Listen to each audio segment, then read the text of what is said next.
Hi, my name is Mikenlee Bowcock, and I do the Temporary Assistance to Needy Family program. Temporary Assistance to Needy Family basically provides temporary cash assistance and work opportunities for participants.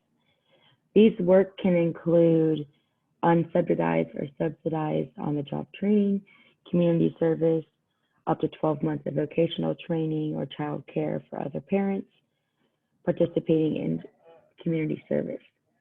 Some work requirements include 30 hours a week for single families. In 2005, TANF was reauthorized under the Deficit Reduction Act. Through the Deficit Reduction Act, it tightened the work requirements by furthering limiting what activities in which participant states could count towards work participation, which basically means that the TANF helps states harden the law for certain families to get the cash assistance that they need or the workers' opportunities that they need. There's a couple rules on the program TANF, and the first rule is that families in the program cannot spend more than a lifetime of a total of 5 years in the program TANF. But after the 5 years, they can continue taking assistance for those families, but they won't receive any federal support. States can make that time limit even shorter or exempt up to 20% of cash load from the 5-year time limit. And another rule is childcare service and healthcare coverage are things included in the program. Childcare enforcement is also a key provision of the TANF program. The number of participations I found is in 1996, 4.4 million families with 12.3 million participants received cash assistance under AFDC. And the AFDC is the program to aid to families with dependent children. The downfall to that is in 2005, those numbers dropped to 2.1 million families with 5.1 million recipients receiving assistance under TANF. And then these numbers then dropped even more in 2011 to 1.9 million families to 4.4 recipients. While looking at these numbers, 45% of mothers with young children were eligible for the program, but found that many were disconnected from the welfare, and about 16% had left voluntarily or their time ran out, which basically means they received sanction or they needed the money then and weren't given the money, so they had to find other things to do to get the money. Both participants who are receiving the TANF benefits and those who don't receive benefits aren't doing well, especially when it's experiencing high levels of economic hardship, eviction hunger, and poor health. The National Association of Social Workers, I would say, has the code of ethics is somewhat underneath the Temporary Assistance for Needy Family program, but the National Association of Social Workers promotes participants by including promotion of general welfare of society, facilitation of informed participants by the public shaping social policies in institutions and service and public emergencies.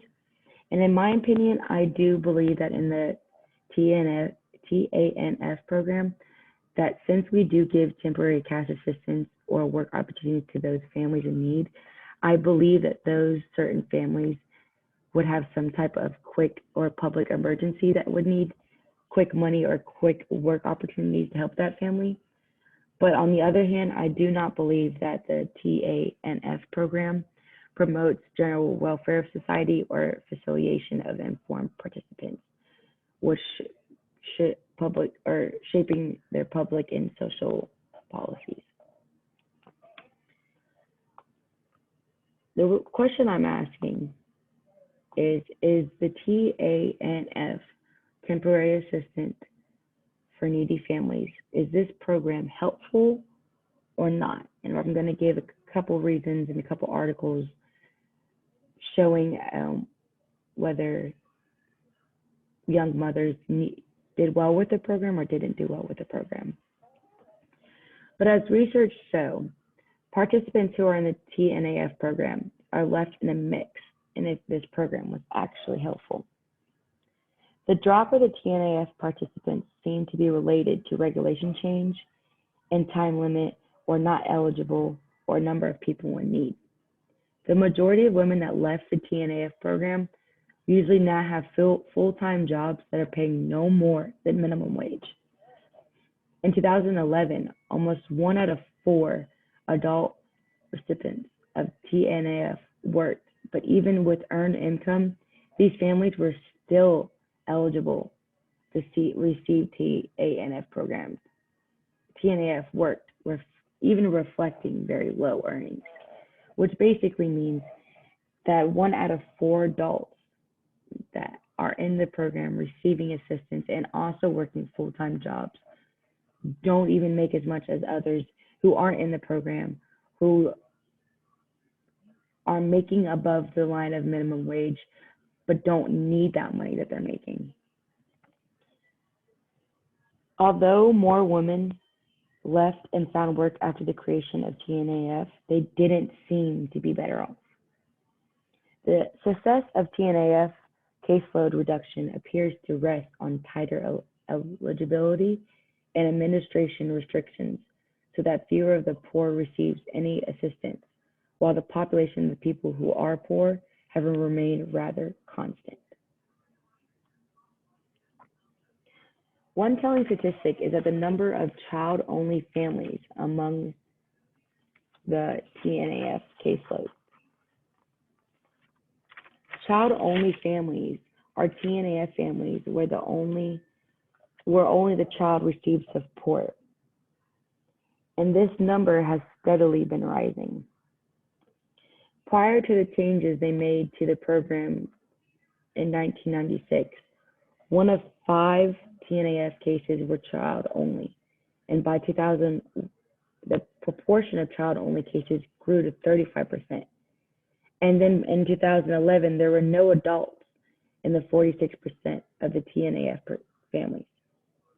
The real question is, what have poor people who have received cash assistance been doing now that aren't eligible, or why have their money been severely reduced?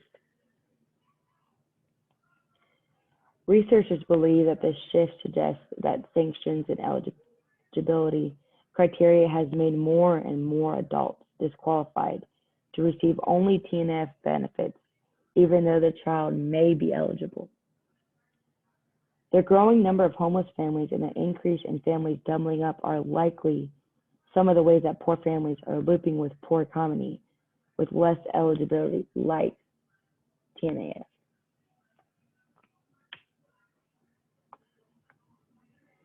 This is the first article that I found. It is an article about these mothers who were in the TANF program and that lived in the rural areas, and how was their effect on the program. And I learned that jobs are hard to find in rural areas and even harder for women to get a job in that area. Women also face gender discrimination in the workplace, as the rural culture often dictates strict nations of gender rules and work expectations, which often means that women get discriminated for being too pretty to work, or you're just a girl, you can't work too hard, or you're not as strong as other men. A lot of times, discrimination does happen in the workplace, and that's very upsetting. Low-paying part-time jobs are the only jobs that are available for women in these areas, which is also upsetting because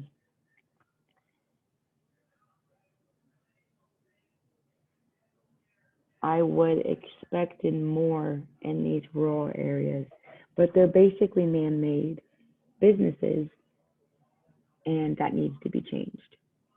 While I was doing this research, I found a researcher named Porterfield, and he reported that even having a college degree didn't result in improving the financial position for rural women and their families, which basically means even though you went to college, that doesn't mean that you're still going to have a good financial stability or position.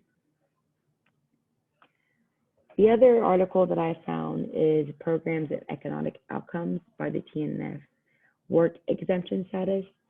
In the TANF program, they had a work exemption.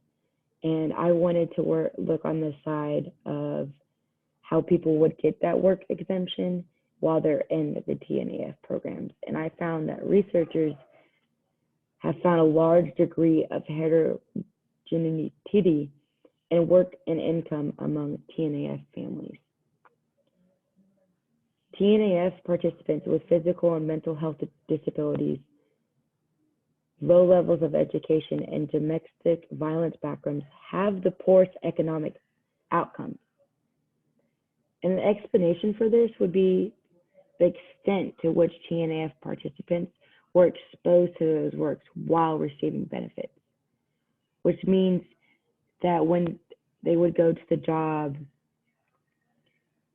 knowing that they have physical disabilities, knowing that they have something going wrong that they can't do to proceed that job, they're still going to that job because they need the benefits. However, this variation in exposure to work requirements is part of the program participants have been overlooked. So the work requirements means that if you are disabled, you can be a part of the work exempt program in the TANF program. This oversight is very important because work exempt participants experience different programs during the TANF participants than those who do not have work exempt.